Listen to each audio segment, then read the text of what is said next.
St. George's schools take top spots in CPEA exams. Surprisingly, I came first. I didn't know that this would. I don't know how, but it happened. Details to this story and more in the National Report.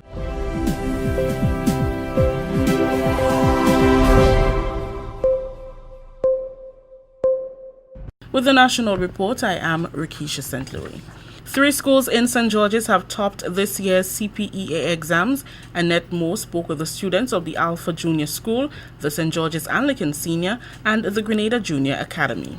Placing first in the island in this year's CPA exams is Alpha Junior's Michael Sylvester with a score of 491, followed by Amara Francis of Alpha Junior with a score of 490, Kesron Thomas of St. George's Anglican Senior, and Zane LaRose, also from that school, with scores of 490, all 3 of whom tied for second place, and Kayla Mitchell of the Grenada Junior Academy, who placed third with a score of 489. The maximum score possible was 500. GIS visited some of the schools who were in celebratory mode as news broke of the results. This was some of the feedback from principals, teachers, and students. All of the students pushed themselves, and we believe that they gave their best effort, and so we're really pleased with the performance. In the earlier grades, grade 5 especially, I wasn't doing too good.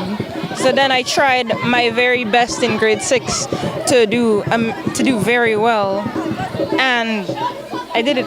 I was shocked at first, not that I didn't expect him to do well, but I didn't know that he would have been number 1. Amara, one of the students tying for second place, told her secrets of success. I think it was my confidence in myself, the encouragement that I got from others, and praying to God. We try to motivate them outside of the schoolwork, help them with study practices, help them with health practices so that they can feed their mind and their bodies so that they can be prepared for the amount of work that's required of them. I really thought deep down that I could do it and that I could come in the top 10. When I heard I come second, I felt very happy and a little bit surprised. What I think we did this year, we did a lot more past paper, a lot more practice. So we tried our best to push.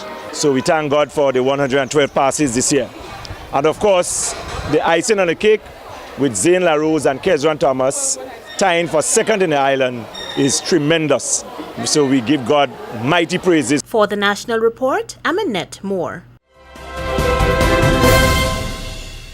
Grenada's story of growth during the Structural Adjustment Program will be the focus of a paper by Minister for Economic Development and Trade, Honorable Oliver Joseph. During a recent meeting of the House of Representatives, Minister Joseph said Grenada remains a model for other countries, having achieved the highest economic growth in CARICOM while under the Homegrown Program.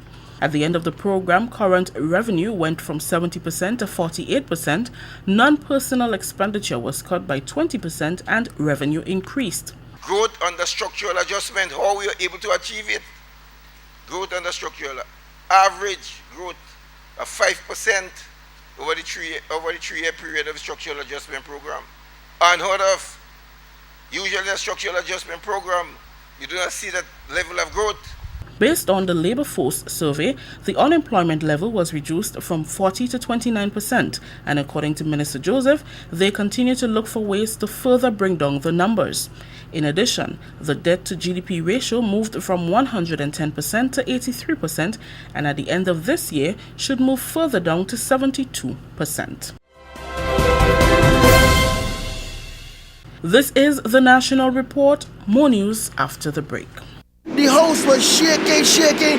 Then suddenly saw we hear bang, crack, and the roof had gone. Man, I was so scared, I nearly wet myself. Only those who have lived it can truly understand the devastating fury of a hurricane's wind. The house across the road just get up and roll over. Hurricane force wind.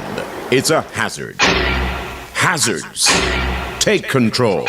Reduce your loss. You can hurricane-proof your home. For example, make your roof more wind-resistant by using screws instead of nails in its construction. Find out more about hurricane force winds and other hazards at your local disaster office. A message from the National Disaster Management Agency and SEDERA. The Italian government and USAID have both committed to making a substantial contribution to the water project on the sister isles.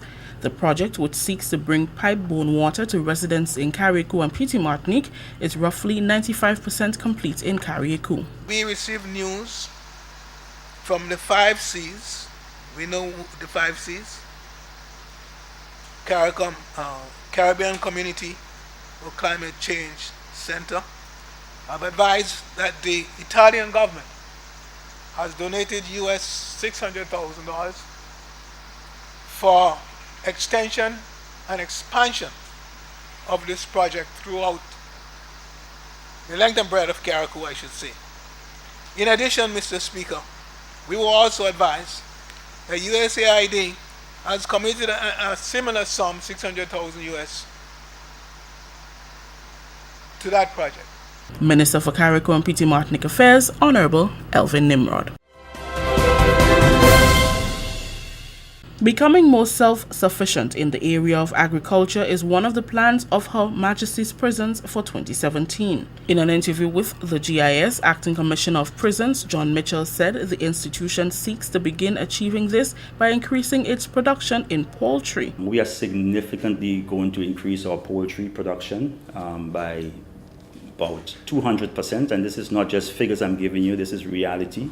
It has started by 200% in terms of the eggs production, and we are going to increase our boilers, that is for meat production, by 400%. We have already done the calculation, and it's not no figure in the sky I'm giving you, it's realistic, and so that we can be as self-sufficient as possible.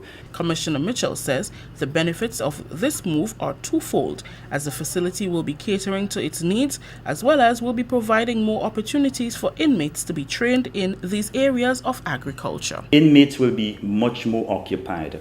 Inmates now can go out and learn a further skill in terms of poultry and crop and husbandry and stuff like that. And they can take that skills, and when they are released, they can basically use it to their advantage. And that is what we want to do. And that's the National Report. I am Rikisha St. Louis.